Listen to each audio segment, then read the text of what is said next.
Hey guys, today we're looking at how to set up the auto lock feature on the Yale Linus Smart Lock.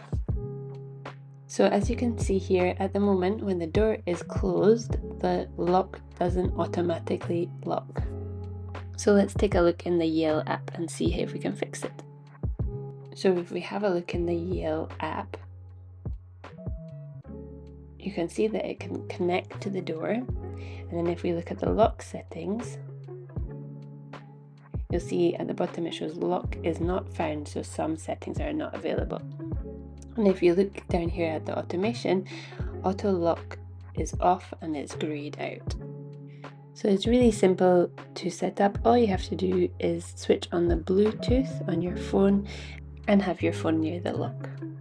Then if you open up the Yale app again and go into the lock settings, you'll see that the automation section is now in black, so you can edit it.